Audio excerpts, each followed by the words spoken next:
This is the Defenders podcast on TV Podcast Industries. This time we're talking about Miss Marvel Episode 5, Time and Again. You know, I'm pretty sure a Pakistani goodbye is the opposite of an Irish one. Overstay your welcome and then ask if you could take home food.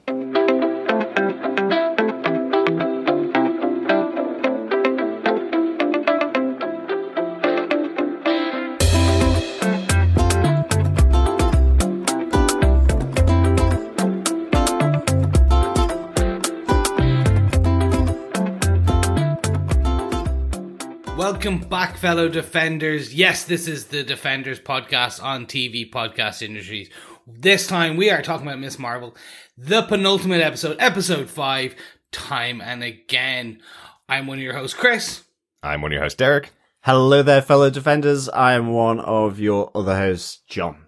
Yes, we are here, and do not worry, we will not be doing an Irish goodbye as we have just done the intro. No. We are going to stay and talk and discuss this penultimate episode, because that is it. We have 40 to 45 minutes potentially left of Miss Marvel Season 1, or limited season. We don't know if we're getting Season 2, so until we see her in the Marvels, the second Captain Marvel film, this could be pretty much the last few moments we have with Kamala Khan. It is, but it's really exciting. At least we know where she's going next, right? Exactly. That's kind of cool. At least there is something there. If there hadn't been, and we were wondering whether there was a second season or whether we would see the character again, like Moon Knight, for example, we have no idea whenever that's coming back. But at least we know this leads into the Marvels in the future, so we will see Kamala Khan back. And there's also a Disney cruise that's on at the moment, and the guests of the cruise were treated to a little preview of what Miss Marvel's final suit looks like. Because Iman Vellani does star in a clip on board the ship alongside the actors from Ant-Man and the Wasp, alongside Sam Wilson as well. And there's also a special appearance by Captain Marvel. The two characters don't meet, of course, because they will meet in the Marvels. But really exciting. Check it out. There's the videos out there. Loads of people on board took video footage of it. Check it out if you don't mind being spoiled about what her final look looks like. But it's really good. I'm looking forward to it. We've seen the back of it on posters and kind of for marketing for the show, but I've yet to see the full front in all its glory, so I am looking forward to that. Yeah. But we're not here to talk about the fashion of Miss Marvel's outfit. No. We're here to talk about Episode 5, Time and Again. So, gentlemen, I want to jump straight in because I think we're going to have some differing thoughts, differing opinions, but I really want to get into the nitty gritty of it. So, before we get into what happened, Derek, do you want to tell us who gave us what? Yes, executive producers for the show, as always, Kevin Feige, Louis D'Esposito, Victoria Alonso, Bisha K. Ali, and RBM Fala. The head writer for the show is Bisha K. Ali. This episode was directed by Sharmeen Abid Chinoy, who directed episode 4 as well, as you remember. And we talked about that. I talked about her directing style, also a Pakistani American who has directed loads of movies in the past. So the right person to be on board to do this Pakistani India set episode of the show. This episode was written by Fatima Ashgar. This is her first episode of Marvel TV, but she was nominated for an Emmy for a show she wrote called Brown Girls in the past. So an Emmy award-winning writer on board for Miss Marvel. Excellent. Lots of award-winning people involved in this series. Have you noticed that? Yeah. And you can see why. I'm not kind of blowing smoke. Like this from even a cinematography point of view, but also some of the pieces that were discussed, you can definitely see why there was some kind of... Yeah, you can just see it. It kind of does come out in it. Yeah. I think it's giving creative people the ability to tell stories in this universe with the connections to the MCU. I think it's a really good choice that they've made with all the TV shows and movies that have been done under Kevin Feige recently. Absolutely. I think it feels like Marvel TV on Disney Plus is continuing that tradition that was mentioned in the Marvel 616 documentary series that we covered, which was talking about where, writers coming on board, and in particular with the creator of Miss Marvel, but writers coming on board that are, I think that the way they described it is they were mirroring themselves and their life, their experience in their writing. They weren't being told to simply project, a white girl or a white man or whatever onto the characters. And so, like, with the creative team directing, writing, showrunners here, like with Moon Knight, it is that kind of ethos to me, and I think it's really, really cool. Yeah, absolutely. Because everyone said they've loved spending time with the Khan family, and that is surely down to the experiences, the life that the showrunners, the writers have had in doing this. Absolutely, and even down to Amanda Lanning herself. It's she says this is so close to her own life and the experience she's literally just had as she's finished high school. So it's really interesting that they're pouring all of that into the show, and I think that's one of the things that's been most successful about this series is that exploration of this particular family. So been really important, and that's a lot of what this episode is about, John. So do you want to give us your synopsis for Miss Marvel episode 5, Time and Again?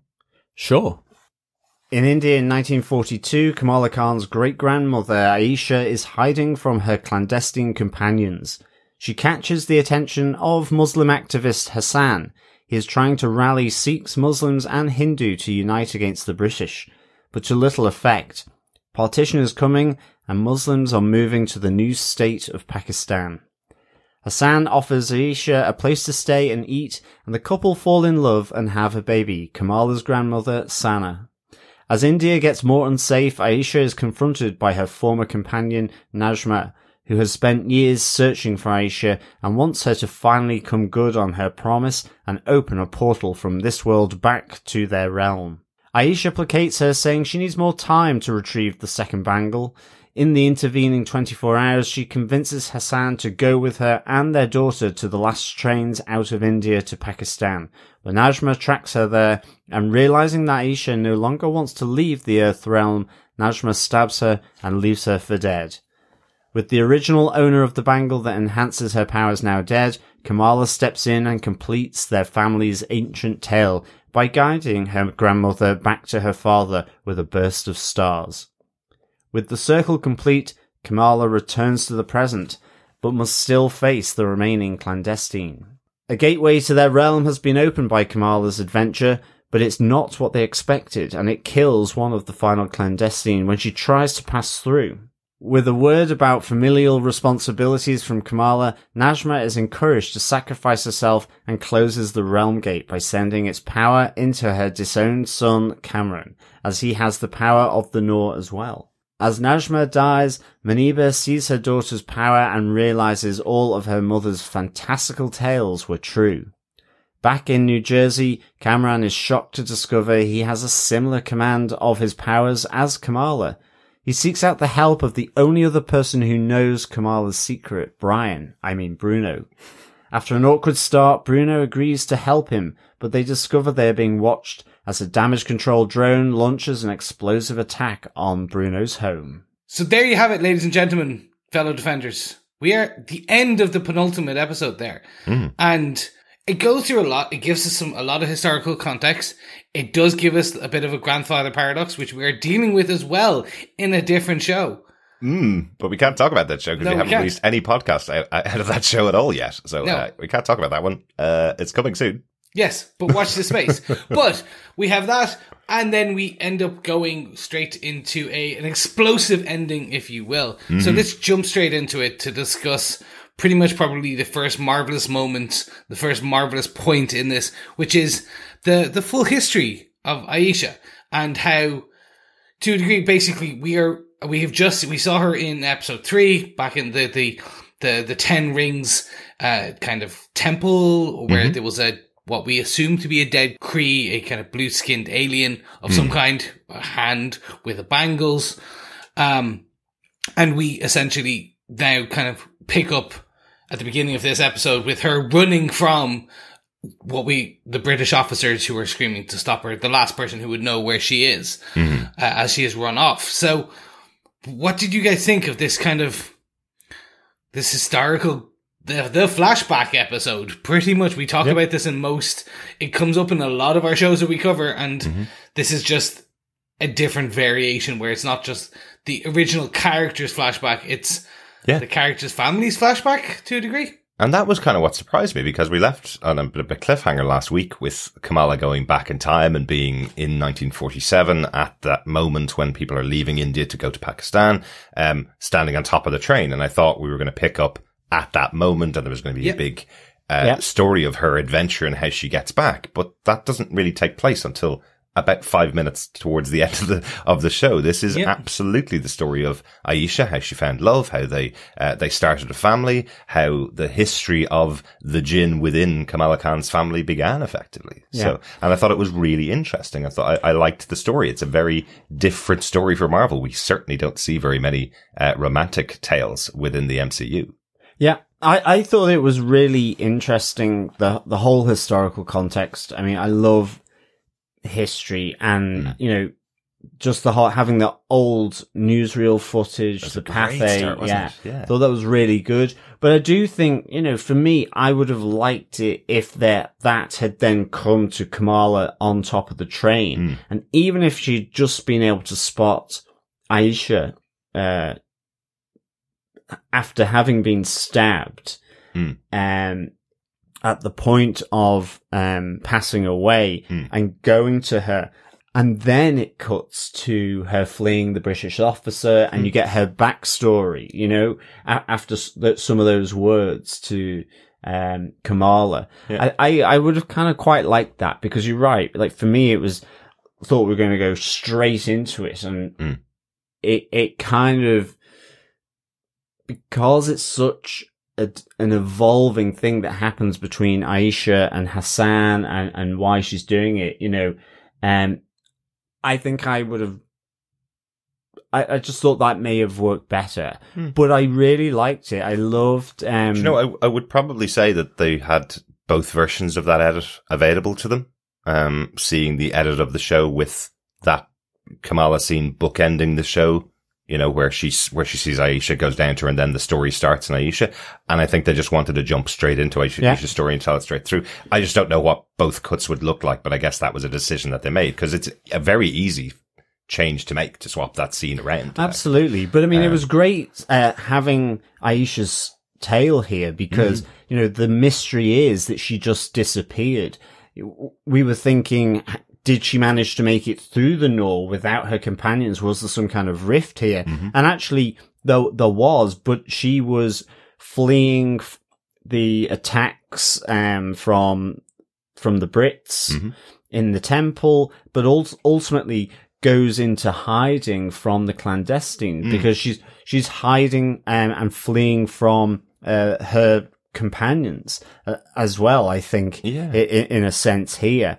And I really kind of liked how that all developed, where Hassan, you know, you see his role trying to bring everyone together, talking about the divide and conquer of the British rule. There's certainly nothing more potent in dividing than creating new states in both.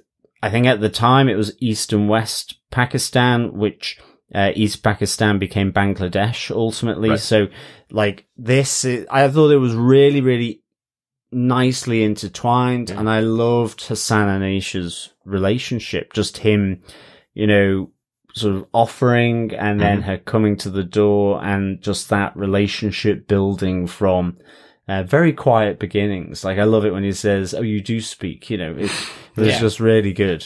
I did like it. The one thing I'm a little unclear on still by the end of the episode. I understand the story of how they fell in love, and I think that it's really well told and everything. But the one thing I'm still not clear on, we've seen the previous flashback where Aisha's the last person to come in. We know who she is because we've heard about her. She comes in, takes the bangle, and leaves. And I don't know why she separated herself from the rest of the group. There's no particular indication in the discussions that they've had that she has a feeling of something sinister happening when they go back over through the Noor. Why she's staying in the Earth realm. I understand why she stayed there after she met Hassan and had her daughter. I totally get that, but I don't know why goes on the run. And I think you probably could have had some pointed discussion on that. So I know exactly what you mean. It's all from Aisha's perspective because we only see Najma come in when she's found her. She's finally tracked her down. And what did we say? That's roughly 4 years, isn't it? Is looking from underneath the tree in Hassan's rose field. And I know what you mean. That I think that was a big question. Now we did go back and look at that episode where she gets the bangle in the temple.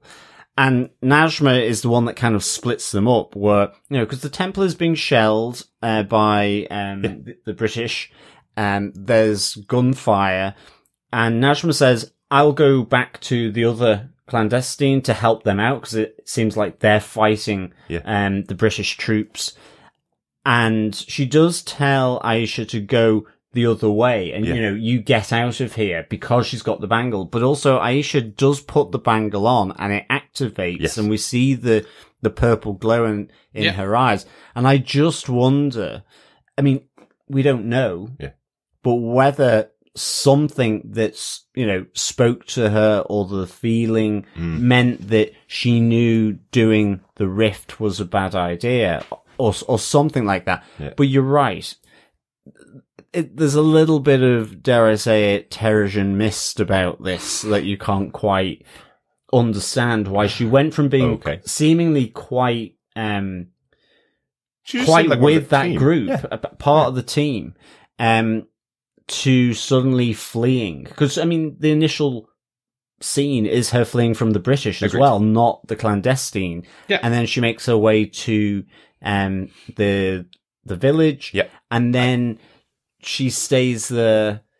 Now, it seems over time, absolutely, but I feel like we're giving the show an explanation that it didn't put on screen. Exactly. It didn't give us an option because the only way I could read it was she ran away exactly as she was told by Najma. Najma said, we'll all catch up with you later. And during that time that she ran away, she stops and stays with Hassan. And falls in love. And it takes them years to find her. Yeah.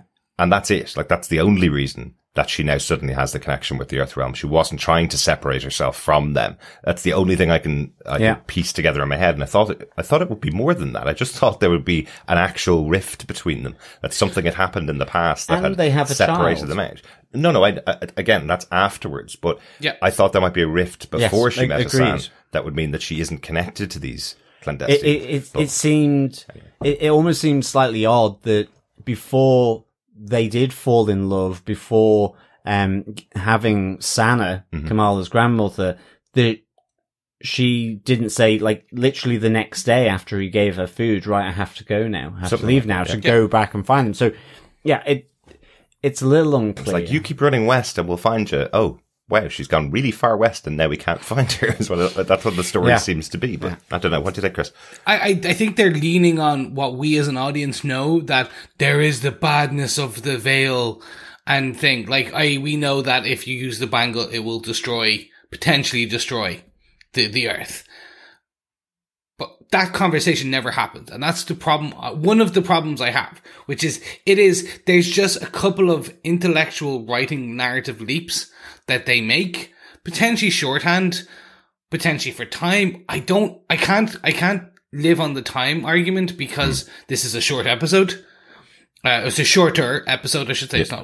It's not 20 minutes, but and again, it's a Disney Plus show. This could have been an hour if they wanted. If they wanted a scene where they show Aisha essentially, like, just before finding the bangle going, I don't know if we can do this. Yeah. Like, this will destroy the Earth. Or, like, them having a discussion going, look, when we do this, this will destroy Earth, but who cares? Yeah. And then Aisha having the daughter, falling in love, and then that changing her mood over time. Yeah.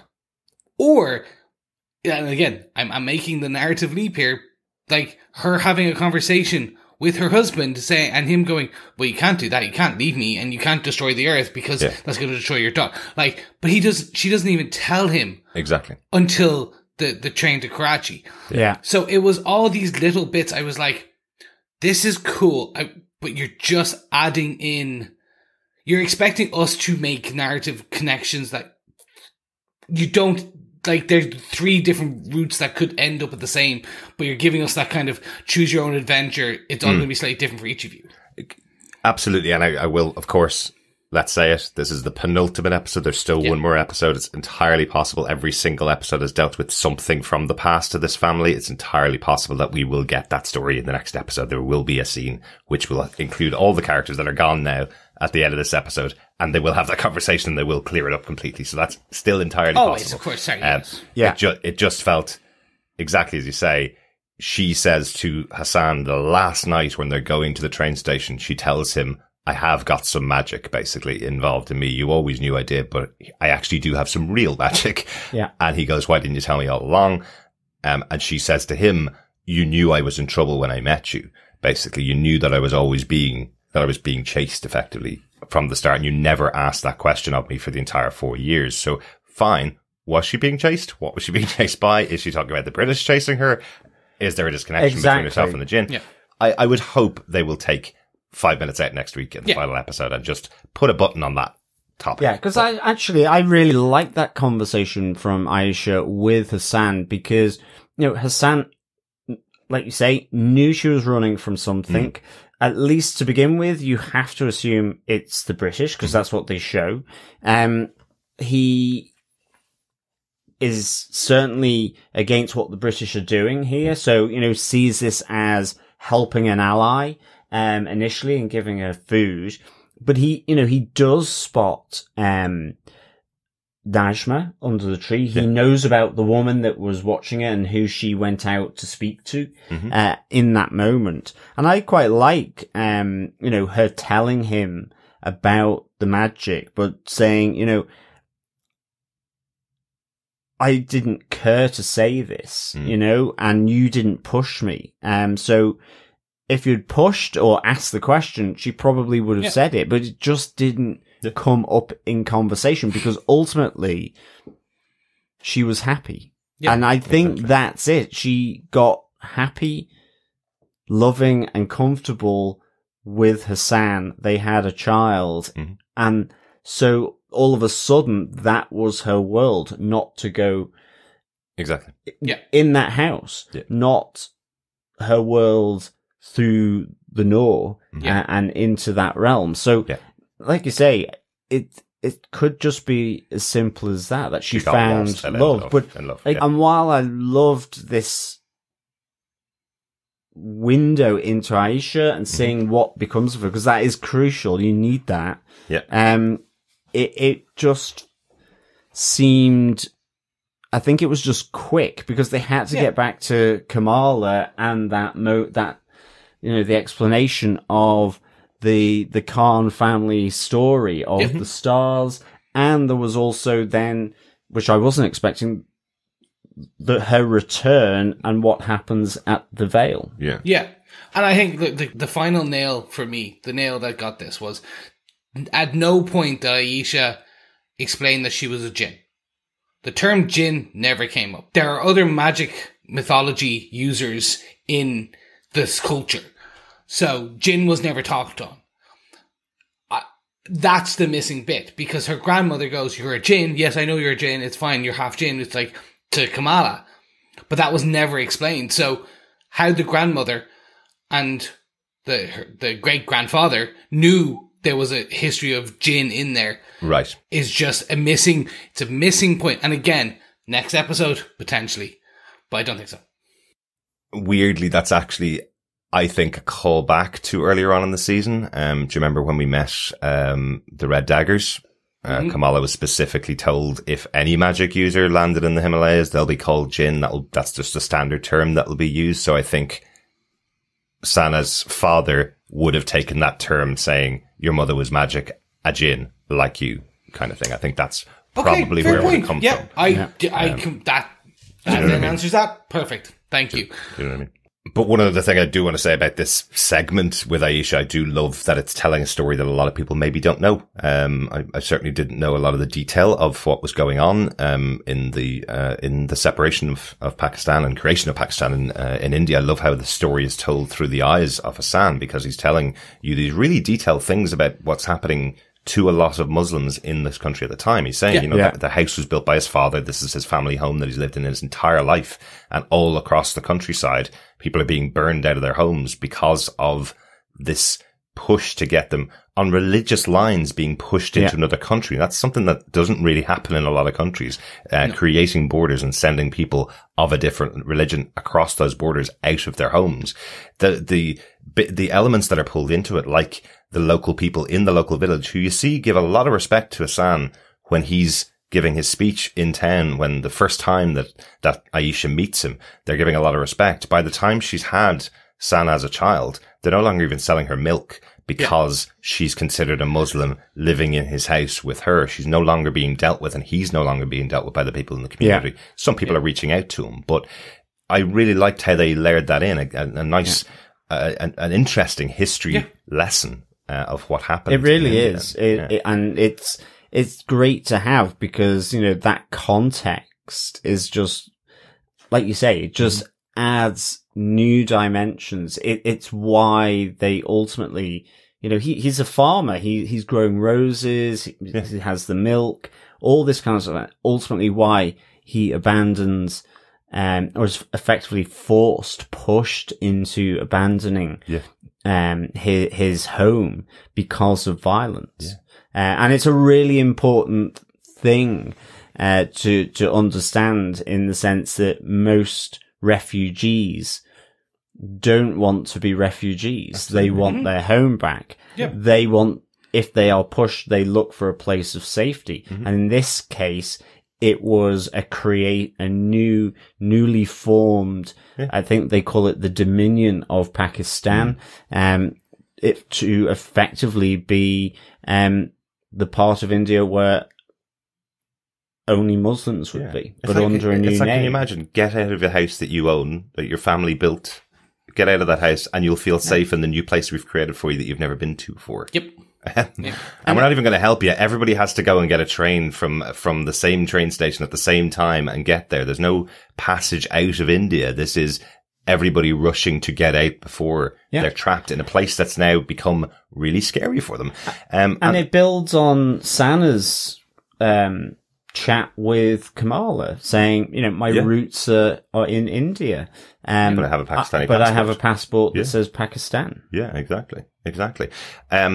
I think that's one of the things that really should be taken out of these Marvel shows. Every show has had its own change and twist, and they haven't really taken that route that people would have expected from Marvel TV. I think every show has been really different overall.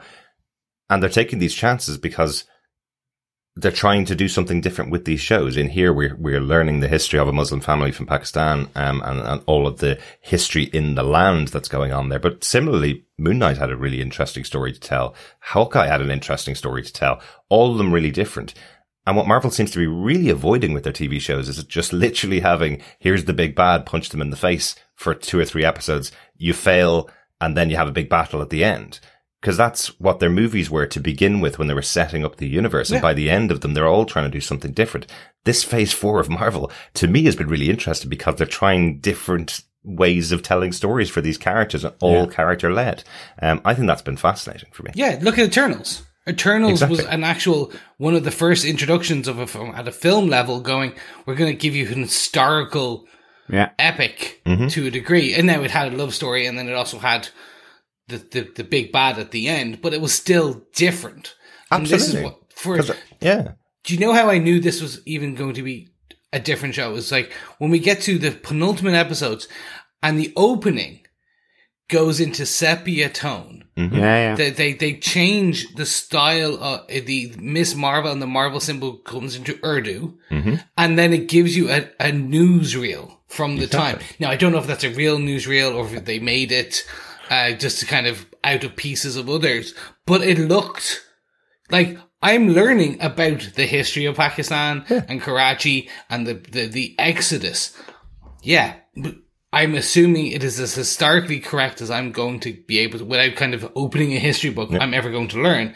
But you're connecting and learning. Open a history book, Chris. Yes, I really should. But in the interim, I will also, in the next 7 days, watch the end of this show, because it is giving me that historical context that I've never had before, with a sprinkling of superheroics on top. I told you guys before, man.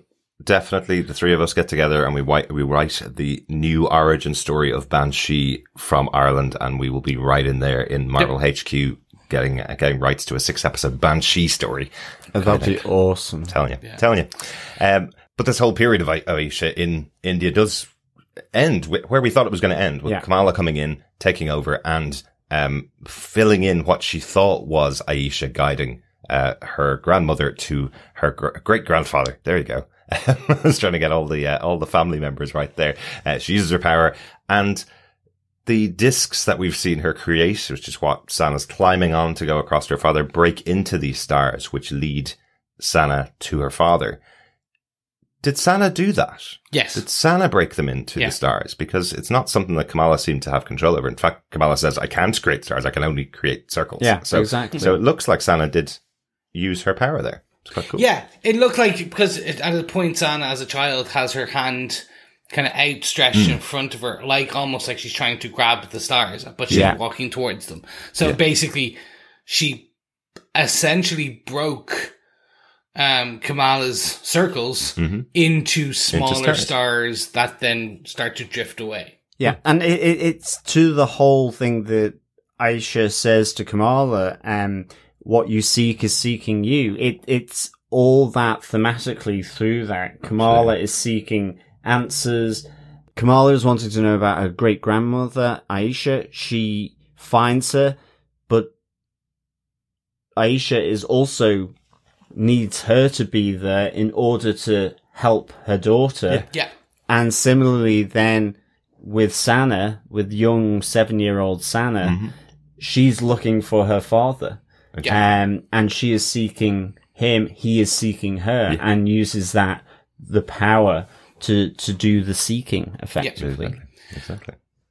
So I have no idea about these power sets anymore. How their powers and what is their magic and everything. Because it seemed like Aisha pulled Kamala with her powers out of the future into the past, which just coincided with the bangle getting hit. But Aisha doesn't have the bangle on. So the level of power she has without the bangle is there. We also see that later with some of the other clandestine who don't have the bangle but have powers. Yes, like absolutely. Quite significant powers. Yeah. And I'm like, I don't fully understand this right now. Yeah. Because I'm like, I thought the whole point was they were kind of just super strong, kind of a bit more kind of invulnerable to a degree, ancient, like immortal, quote unquote. Yeah. Because they've been around for like at least since the 40s, probably longer. Oh, significantly longer. They've been here for at least a century is what they've said. But it does go back to exactly what we said in the first episode when Kamala found the bangle. It activated her Noor power and she can focus the Noor power using the bangle. If that bangle's gone, that probably changes maybe the way she uses her power, but she still has the power inside her, as do all of the members of the clandestine. They all have power inside of them. The only one of them that ever used the bangle was Aisha. So, okay, can I just say then, interject before John comes in? Basically, that's just maybe, I got the touch, I got the power. No. Okay. No, Chris. Do you not remember Transformers, the movie? Yeah. Yes. Yeah? Yeah. You've got the touch. Okay. Moving swiftly on. We more referenced it earlier on in the season that it's very similar to the Inhumans in the comic books. Power inside of them is activated by the Terrigen Mist, which brings it out in here. The show has replaced that with the bangle, which has activated but only Kamala's for power. Kamala. Yeah. And also Aisha, it's enhanced her power. Yeah, it's enhanced it because in this, I mean, I was going to say the same thing. We have the whole thing about the power is within you. It's not through the bangle. It's just activated it because we see later on Cameron getting the powers. Exactly. He has no bangle. No bangle. Yep. Absolutely. And very similar to Shang-Chi, who had the 10 rings, but the power wasn't coming from the 10 rings. The power was him. So, yes, all connected in the Marvel Cinematic Universe. Speaking of connected, let's move on to our marvelous moment number 2, because that action that Kamala has taken with the destiny fulfilled, effectively, she's transported back to current time, back to exactly the moment that she left, where everybody in the room is on the floor after the explosion that effectively would have come out of the bangle with the attack of Najma.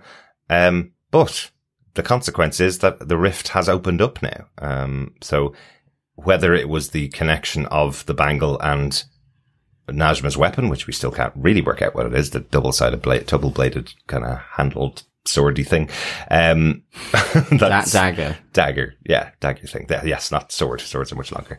But that seems to be where the veil, border has come from, by the adventures of Kamala. So, unfortunately, one of the clandestine, there's only 2 left of them at this stage. As we said last episode, we lost quite a few of them. Fariha is the second last of the clandestine, and she walks directly towards what she thinks is her way back home and dies instantly. Yeah, just a bit. Yeah. And not in a kind of pass through the veil and crispy and then disintegrating. Yeah. Exactly. She turned to rock. I mean, that's it. I mean, I think with Najma, it's just, I wish we'd had more time with her, actually, because, she was welcoming Kamala and all this when they first met, but you can see that she was using her. She's effectively ostracized her own son, Cameron. Mm-hmm. She knifes Aisha for betraying them. Yep. So she's pretty bad, actually, in the end. And then there's the self-sacrifice. I just feel that moment there between Najma and Kamala, it kind of went too easy. Okay. In a sense. Yep. I know Cameron is her son, and so you would do anything for your son, but it's actually the way she's being portrayed is that she'll do anything to get back through the veil. In some respects, and punish anybody that goes against her. Yeah. I mean, we don't know Cameron's father, but we don't know who he is. Mm-hmm. But it's almost like poor Cameron is some baggage that she picked along the way because she was on Earth for so long and she didn't want to be. So almost you could imagine her being resentful towards him. So given his betrayal, she basically says, well, you're staying put, you're ostracized. Okay. And just because she, it connects with what she does to Aisha because she kills her. Yeah. So I kind of just wanted to, I just felt with this whole moment, I just felt a sense of, I wish there'd been a bit more Najma at various points. And again, we may see more of that next episode. And we might do. Yeah.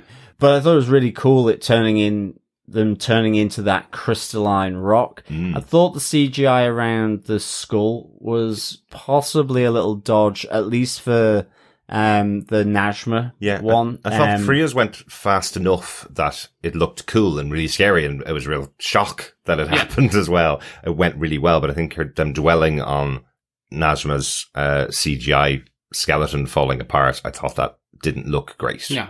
Unfortunately. No, it didn't. That was a shame because it was the angle as well. It zeroed in on it, and it was the focus. Yeah. The initial first one was blinking, you'll miss it. Oh my God. Wow. What just happened? It almost looked unfinished. I don't think unfinished. I think rushed. I think the whole thing was just that it was, and I think it was, and the difference here I'm kind of saying is that it was done to the level that they wanted, but they were just like, we don't have enough time to give this the polish that that some of the other kind of CGI has been given throughout this season. But for me, it was the pause moment on the rock salt that Derek and I, we had a similar thought here. Yeah. For a split second. Oh yeah, yeah, and I think it's absolutely a reference to the Terrigen Mist and the Inhumans. We've mentioned them a couple of times before on this episode and previous episodes.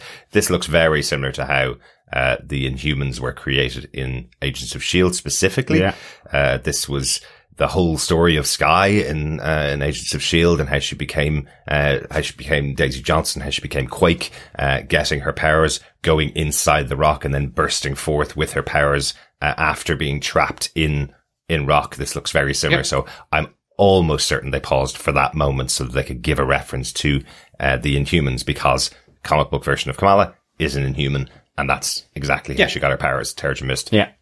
Turned her to rock, and then she came out with her powers. Yeah. So I like that. I like that there's at least a nod back to that. Again, they've done that quite well throughout the show, taking little bits of the comic book and twisting them slightly so that it can fit this new version of Kamala for the TV show. But that one was a lovely touch to do that. Really I agree. I for a split second went, oh my God, this is what they're going to do. Like, they're actually, I thought they were like, they touch anyone with Nor blood touches the veil, and this becomes like, basically they get amped up in power or something, like it unlocks, and like it was going to be a wave that shot out from the veil across the world. Yeah. And that was your basically Terrigen Mist moment around the world, creating everything. And I was like, oh my God, that's going to be like, that's it. That's how you get mutants. That's how you get Inhumans. Like, you've just, wow. No, that doesn't, they just kill them. And the slight issue I had with this moment across both, which is Najma, I'm with John on this. Najma, they had built her to be singularly focused in returning to her dimension. Mm-hmm. And she gives it up too quickly. She goes, you're right, I'm being a bad mother, family's important, alright, gonna scream and empower my son. Yeah. That was it. And I'm like, just split second, not even split second, it was just like one paragraph too short in my, because even if you had to have done, like, Kamala and Najma battling, like a couple of punches, talking to each other as that fight scene. Yeah. Like an extra 3-4 minutes as they go, think about this, you killed my grandmother, blah, blah, blah, bang, bang, bang. And you're going, family's the most, Kamala's trying to show her or teach her why family's so important. Yeah. Which she does, but just with a few words and that's it. Well, sorry. And that's again assuming that's what Najma meant to do when she walks into the veil, dies, and kind of sprouts off the power. That was what her intended power was. It's not her intention was to close the veil, and she makes the very specific decision to send the power to Cameron because she calls out his name. She's very specific about doing that. What I like about this, and I know I totally get your point that this is really fast, but what I do like about the conversation with Kamala is she's effectively talked to the bad guy who's made really stupid decisions and regrets them, because you can see the regret on Najma's face, and gone, well, if you've made a stupid decision, why don't you just go back? So she's effectively said that she cut off Cameron because he betrayed her. And Kamala goes, but why don't you just go back to him and say you're sorry? Because you can still do that. It's still a thing you can do. Yeah. You don't just keep going down the dark and bad path. You can also make a decision to go back and go, ooh, I'm sorry, I was wrong. I kind of like that as the way to resolve the situation, but you are right. It plays out in a really quick amount of dialogue. Yeah. And turns around really quick, considering she did something like killing, Aisha 50 years ago. Yeah. I mean, agreed. I think the sentiment and how it played out really, really good. And it absolutely fits with everything about this series. But I feel like one of those people that will say it, I'll just say it, but I'm like, how did she know that would work? I mean, that's the thing. I guess because even with last week and that explanation from the Red Daggers, which was great. And I guess they do have more understanding and so on of this being the clandestine from that realm. Yeah. Then I think that's why just more time with Najma, like understanding that realm a bit more. Cause I was just like, how did she know that was going to transfer? Yeah. Like, how did she know that would close it? So does that mean she knew that this could have happened, that they would walk towards it and just die, because it's like they didn't. So I was like, well, then how did she know that dying and just saying her son's name would send her power to Cameron?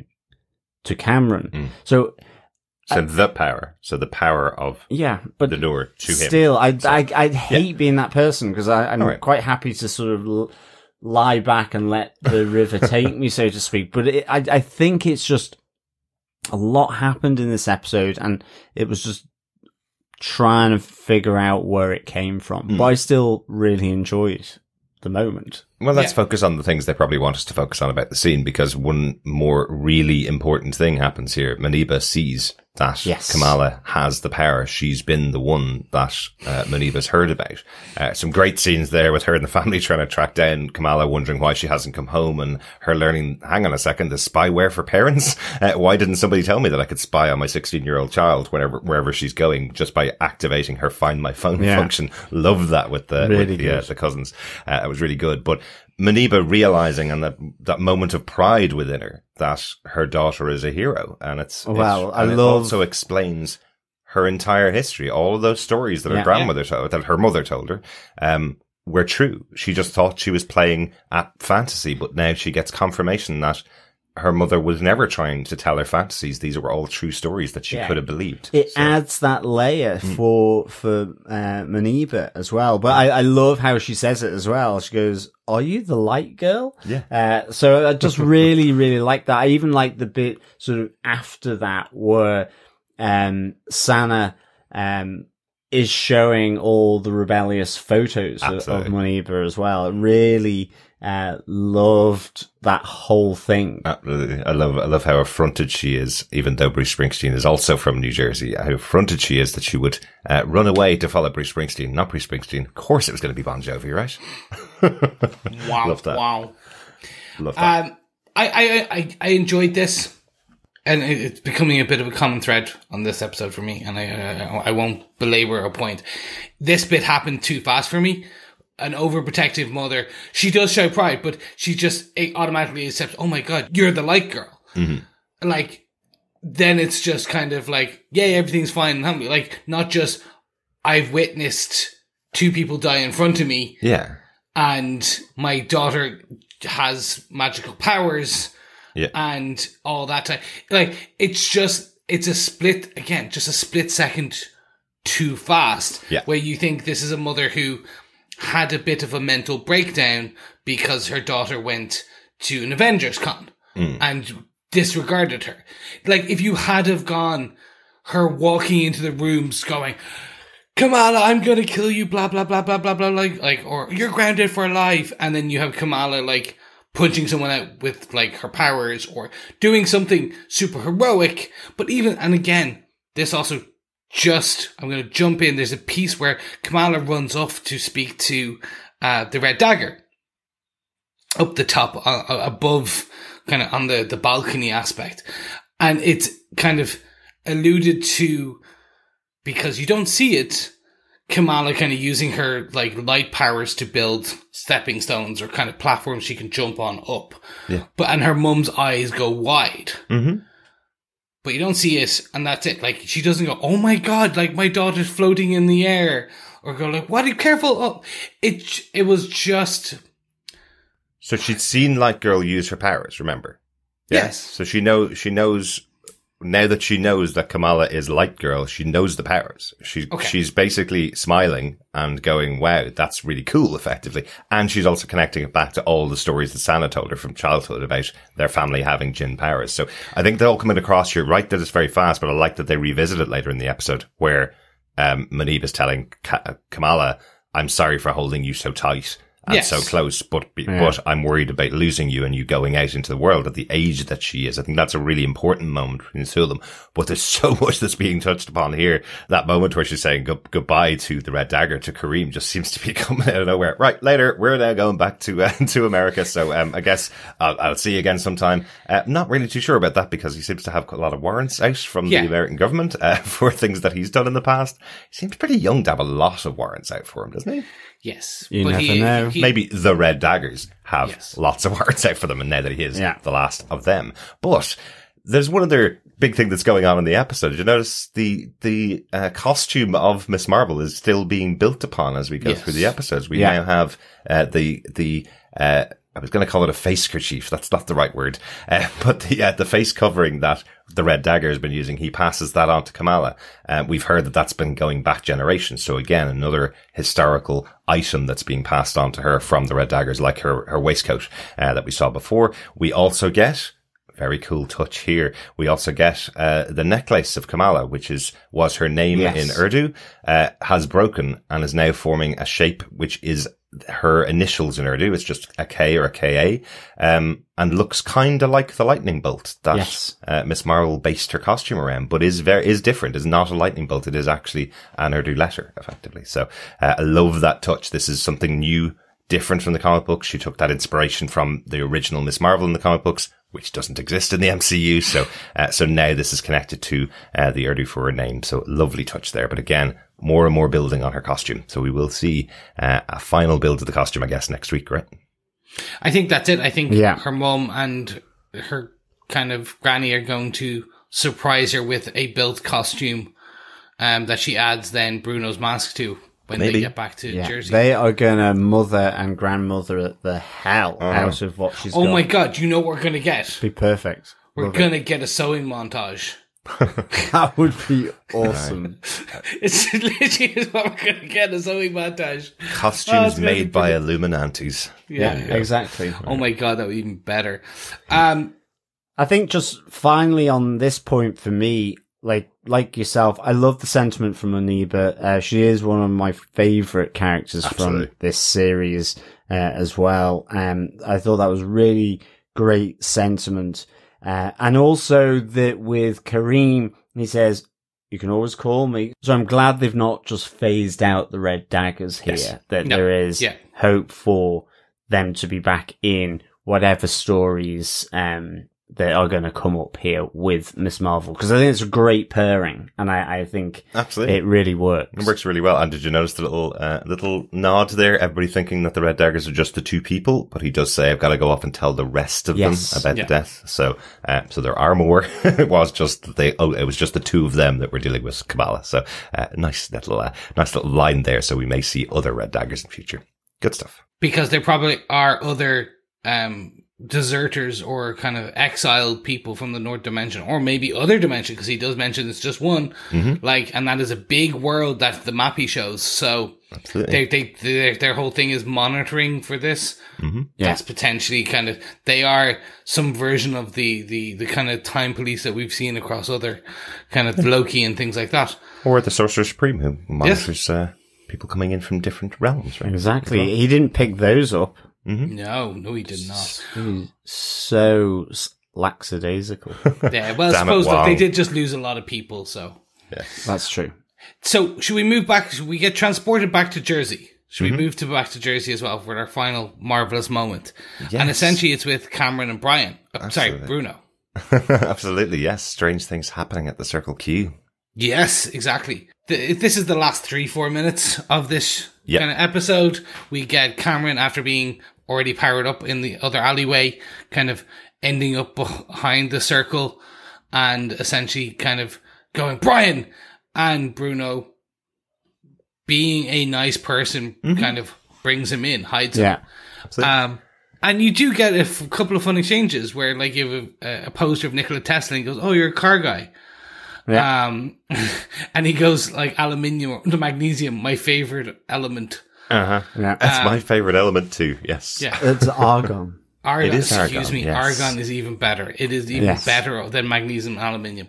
Yes. It was great, that awkward chit chat. Like, just the two lads being awkward. Yeah. Like, they did it so well. Yeah. And absolutely. Both of them bonding over being orphans. Now orphans. Yeah. Yeah. But there's definitely, if there was one person, I think, in the entirety of New Jersey that Bruno did not want to see on his doorstep, it was going to be Cameron. It was just, this is the guy, the love rival, who's been calling him by the wrong name the whole time. Interesting that it wasn't on purpose. That was a total mistake by Cameron. Kind of poor guy, you know, I guess we can forgive him for that now. But I did like it. I think it makes sense that the two of them would connect together, of course. That's who he would seek out, because Bruno, of course, knows Kamala's secrets. So, and then we get the explosive finale, as I guess the damage control drone is what's come in and sent a massive explosion into the Circle Q, right? So yeah, because it was going to basically fire a rocket into the room with them, and then Cameron fires a bolt of his hand energy, his illuminating kind of hand energy out at the drone that spins it, and it kind of ends up firing into the Circle Q.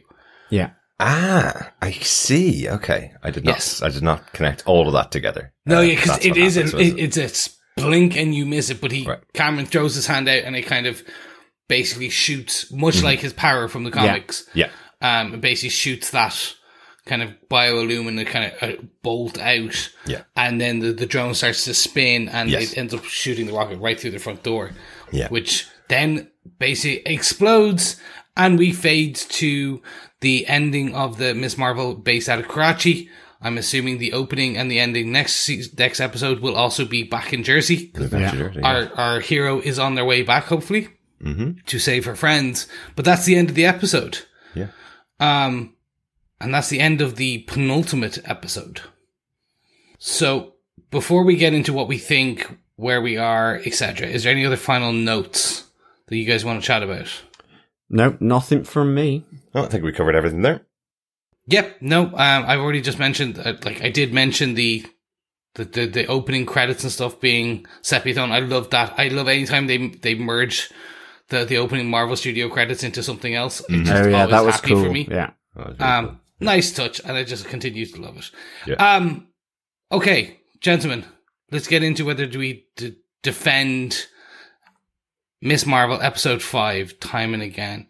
Derek, I'm going to jump to you first. I defend this episode. It's a really good episode of television, a really good storyline they're telling. I'm just really surprised it's the penultimate episode of the season. Only because I want more, which is probably a good thing. Isn't that the key to entertainment, is leave them wanting more, right? So, I'm really excited to see the final episode of the show. I'm really excited to get all the cast back together, all our main characters, because I loved those first couple of episodes where we had, teenage Kamala in her local community and her group of friends. I really like that. So hopefully we'll see more of that next episode.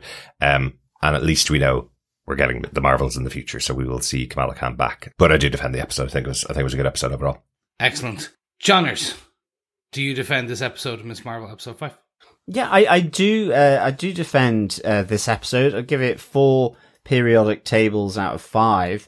But I just think that it just really whizzed past me, and there were a few things where I just started to question, and it pulled me out. And I still really enjoyed the story of Aisha. I love seeing Kamala do her thing at the railway station and with her nanny and with Hassan. I really enjoyed that, and I think it absolutely added so much. I loved the whole thing with Kamala's mother and grandmother right at the end as well.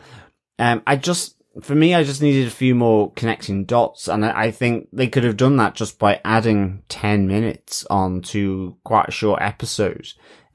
So I really enjoyed this, and everything that was in there was needed. I think some of it just, for me, needed more story padding around it, whether that came in an earlier episode or whether it was done in this episode. So I do defend this and would give it 4 periodic tables out of 5. Excellent. Chris, what about yourself? Do you defend this episode? I do. Much like Aisha taking off running at the beginning of this episode, I just felt that set the pace. And for better or for worse, it gave us that pace for the whole episode.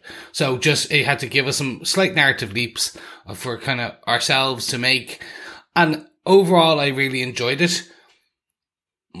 I just feel this is kind of too slightly kind of short and too early to be the penultimate episode.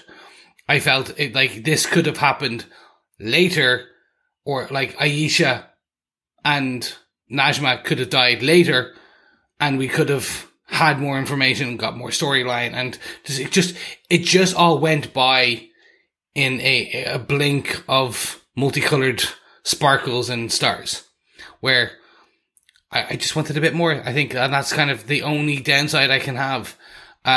We go into the final less than 60 minutes next week, and I think that will be a telling moment for a lot of us of like where it sits in the overall rankings, because personally, Miss Marvel as a show is some of the best TV we've had in a year. Like, I'm rating it up there with some of from a historical and cultural perspective with some of the stuff I learned in Lovecraft Country. Mm-hmm. I never knew about the India-Pakistan kind of separation. I never knew how it happened, and I'm learning, and then I'm also learning about Muslim families and the wedding traditions and their actual mosque traditions. I'm learning about this stuff, and I find it same way I learned about quite a lot of stuff from the African American community in Lovecraft Country. So I find this interesting. I find it really intriguing to get down here, and I hope they stick the landing in the next episode, which I think, if even at the worst case, is Miss Marvel doing a superhero landing. That's still good enough for me. Yeah. Fellow Defenders, we are at the end of our discussion, but there's always one place we have to go at the end of each discussion. Isn't that right? We need to go to the slushy bar. Yes, we certainly do. For question 5 for this episode. It's a warm day. Hopefully there's some ice slushies available in here. Absolutely. It's roasting today. John, do you want to give us our 5th question in our slushy bar quiz? Yeah, absolutely. Question 5. What is the meaning of Aisha's name? Oh, very good. Interesting. I can't recall that at the top of my head now. No. Very good, John. Very good. Do you want to give the question one more time? Certainly do. What is the meaning of Aisha's name? Fellow Defenders, fellow quizzers, send your answers to feedback@tvpodcastindustries.com to be in with a chance for some Ms. Marvel goodies. Just one more question left as well. Exactly, yes. Send in all 6 answers to our email address of feedback@tvpodcastindustries.com. And once we do our wrap-up podcast, we'll be giving out those goodies for Miss Marvel. Yes, and it's going to be a good episode as well. This episode of TV Podcast Industries is brought to you by our supporters on Patreon, including Alice Bola. Thank you so much, Alice, for your support. Absolutely. Thank you, Alice, and thank you everybody that supports us over on Patreon. Yes, thank you so much, Alice. Really great to have your support. Thank you. Yes, if you want to be like Alice, super cool, you can support us monthly for any amount over on patreon.com/TV Podcast Industries. Or if you'd like to support us with a one-off donation, you can pop on over to buymeacoffee.com/TVPI and you can buy us a coffee and keep our illustrious editor, Derek, producer extraordinaire, in caffeine as he toils away into the wee hours, getting this dulcet tones of an audio podcast out to your ear holes. Well, we did allude to it earlier on. We are currently covering Miss Marvel, finishing up on The Boys this week, and we are kicking off our coverage of Umbrella Academy. So I have a couple of episodes to edit at the moment, so lots of late nights going on. Lots of coffee. So thank you so much to all of you for your support through Patreon and through Buy Me a Coffee. Exactly. And also remember, fellow defenders, you can support us by subscribing to the podcast and sharing it with your friends, family, and all the lovelies in between. Remember, sharing the podcast is, of course, sharing the love. Yes, it is. Yeah. Yes, but you can also support us by giving us feedback. You know it's good because we want to hear your thoughts on Miss Marvel and all the shows we cover. So don't forget, you can send us your feedback at feedback@tvpodcastindustries.com. Join our Facebook group at facebook.com/groups/TVPI, or just head on over to tvpodcastindustries.com and you can leave us a voicemail. You can find us on Twitter, on Instagram. Leave us your thoughts and we will read them out on the air. First up, we actually have some feedback from Salim McKisler on last week's episode where he posted this up on Facebook. Salim had this to say: I thought that Jin's escape from the DODC was rather convenient. We're 15 years into a universe from Tony Stark announcing he's Iron Man, and the agency charged with addressing superpowered threats doesn't have a better super being suppressant system. Does anyone know if this is a nod to the comics? Was Damage Control famously inept in the comic books? Good question, Salim. So, Damage Control was more of a as a comic book, was a cleanup Yeah. service. They were kind of came out of essentially having to clean up as an insurance company and a contractor the damage done by superheroes, supervillains, kind of there. What we're seeing in the MCU is them taking more of a agency like approach where I'm not going to use SHIELD but they did have cape killers in the previous one of the previous episodes when the Jinn were kind of arrested. They had those guys in big massive bodysuits with big massive suppressive guns that looked like the cape killers from the Civil War and the kind of the Registration Act arc within Marvel Comics. Yeah. But they do look like in this they are taking on a governmental enforcement like SHIELD approach where they're looking after making sure that the unregistered, unknown, enhanced people are kind of under control. Yeah, I was going to say, Chris, you might not say SHIELD but they're obviously regretting not having an agency like SHIELD in the MCU anymore. So they're using Damage Control to cover that over because absolutely the appearances of Damage Control would have been SHIELD had SHIELD still existed. They hadn't taken out my favorite agency in the MCU. Unfortunately, I do think we would be giving them a lot of credit to say that the ineptness of this version of damage control to allow these superpowered beings to escape as easily is a nod to the comics, but they are inept in the comic books. It's a comedy book. The Damage Control is written as a comedy, and originally there was a TV series proposed, which was supposed to be half-hour episodes of a comedy series of a cleanup crew after the Avengers destroyed cities, and it was supposed to be Damage Control. So I don't think it's a nod to the comic books. I think it is just odd that they're this inept to allow these superpower beings to get out of their supermax prison. But I think we'd be giving them too much to say that it's a nod. Yeah, I agree. But definitely, they're pretty woeful. Reinstate Hydra. I mean SHIELD. Or Hammer. You could literally do Hammer. For a while they were called Hammer. Oh. I think we all really just want Hammer time. I think we all just really want Coulson back, right? As leader of SHIELD with May. So bring back the actual SHIELD that does exist still in the MCU. Come on, do it. Yeah, or AIM. I don't think you consider those a government force to take care of situations. Bring back SHIELD. SHIELD exists. We want them back. Thanks so much, Salim. We also have an email in from John Daniel who says, I know so much happened, but I just want to talk about Kamala and her mother forever. The look of wonder when she asked if Kamala was the light girl gave me goosebumps that haven't worn off yet. The reveal went better than I could have hoped, and it warmed my heart so much. I love hearing my emails read on your show, but that's all I got this week. John from Chicago. Thanks, John.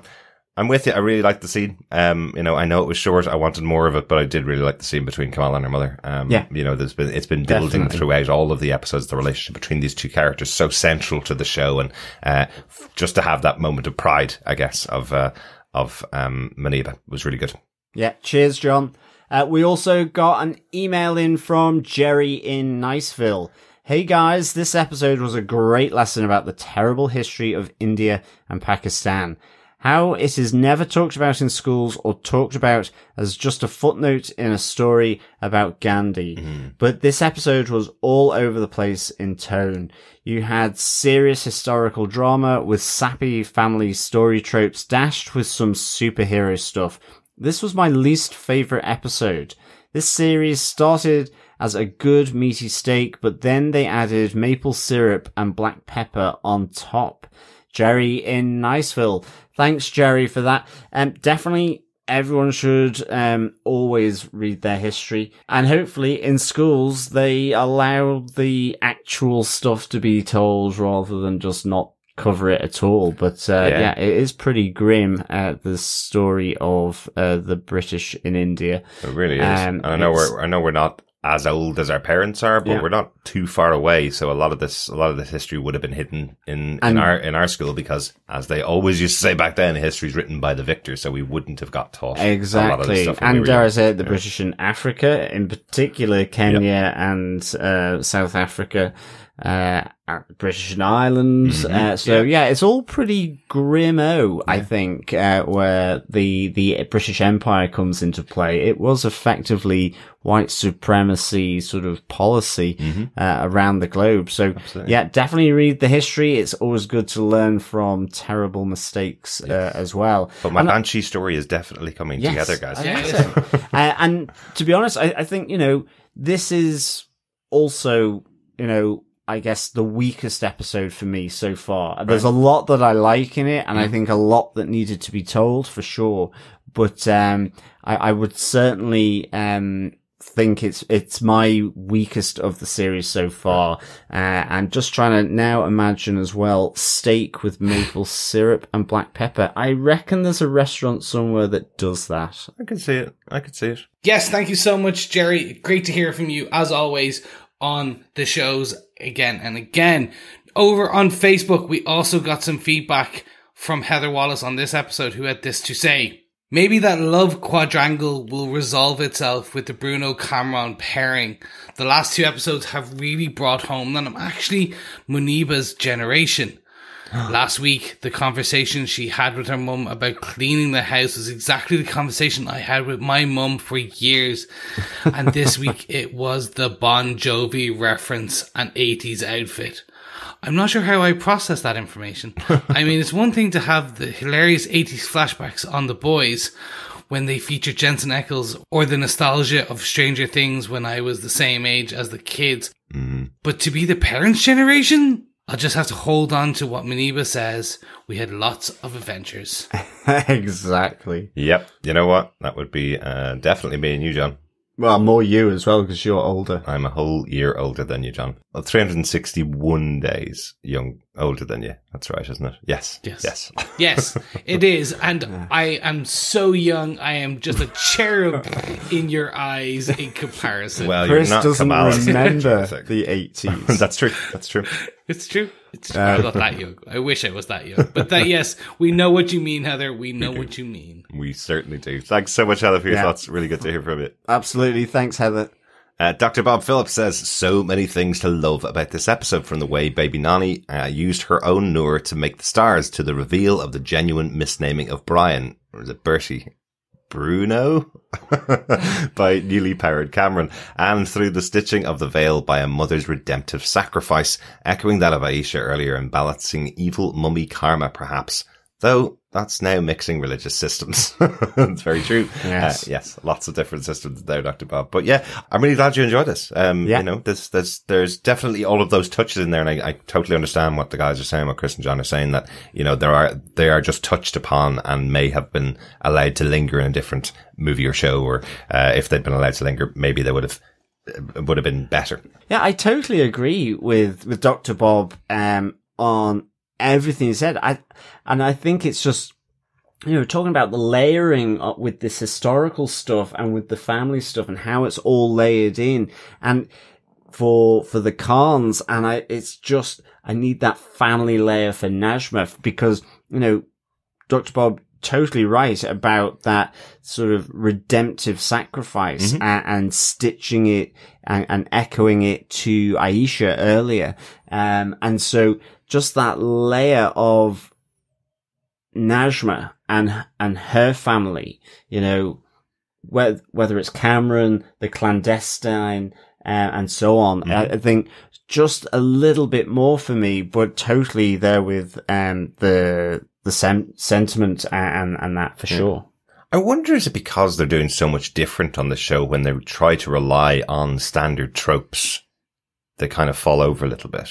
Do you think it's that? Because this show is something completely different than we've covered, certainly, as a podcast, and all the superhero shows that we've covered. And when they try to lean into the mother sacrificing herself for her child, which is what this seems to be, that's a reasonably standard trope that we've probably talked about quite a lot. But that kind of falls over a bit because the whole situation that they're in is so different from anything we've seen before. Maybe it's something like that. Maybe it is that. Yeah. No, yeah, I can completely agree with that. I think that's a definite valid theory there. Wonder if it's that. Yeah. Thanks so much, Dr. Bob. Yeah, thanks, Dr. Bob. We also got some feedback through from Twitter at TV Pod Industries. Matt Murdoch says, there's so much great culturally rich music in Miss Marvel from the supervisors Jordan and Murphy that it is sometimes easy to overlook Laura Cartman's amazing score in the show. This 5th episode was a clear and awesome exception that you couldn't overlook. The Miss Marvel theme really added to the very emotional parts of this story, like when the stars led Sunny back to her father. Hats off, Laura Cartman. Never disappoints. If I had time to do a music review this week, I would, but alas, I just wanted to add a thought to you guys. Thanks so much, Matt. I know what you mean, actually, and it's something I didn't mention, but the emotional parts of this and the music connected with that were actually really beautiful. They really were. That whole sequence at the train where it merges the theme that we've heard from Aisha throughout the episode into the Miss Marvel theme as Kamala arrives. I think it's beautifully done. Watch it again. Yeah. Just that couple of minutes scene is really, really good. Thanks for calling that out, Matt. Yes, thank you so much, Matt. Really appreciate the feedback as always. Yeah. We also got an email in from Coffee and Vodka who says, greetings, fellow cremated defenders. The backstory of Aisha and Hassan was a needed bridge taking us from origin to current day. Half of me didn't expect to get it. The other half wasn't expected to be in such rich detail when we did. What followed seemed almost tacked on in a rush to get the story moving forward as quickly as possible.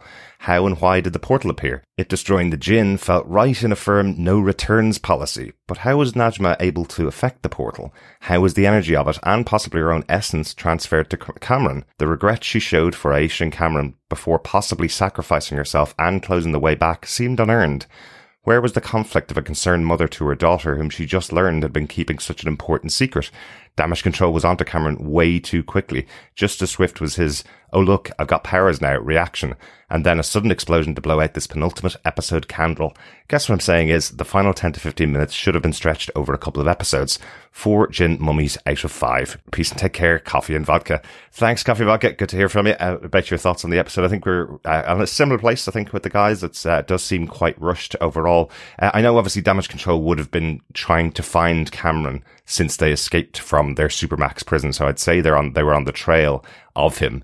But yeah, it did seem really, really quick. Everything in that last couple of minutes could have easily stretched into another episode. But hopefully they'll nail the landing, as we said, in the final episode. Thanks for that. Our final piece of feedback comes from the one and only Greg Schwam with a voicemail. Hey, Derek and John, this is Greg calling about episode 5, Time and Again. I really dug this episode. The whole flashback scene and the whole story of Aisha, and I thought that it was really, really well done, and it was exciting, and the actress who plays Aisha was beautiful, and really, really good.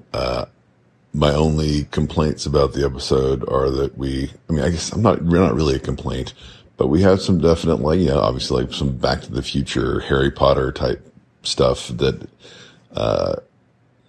would that work if this, no, it's, you know what? Hey, just don't think about it. And, we're good.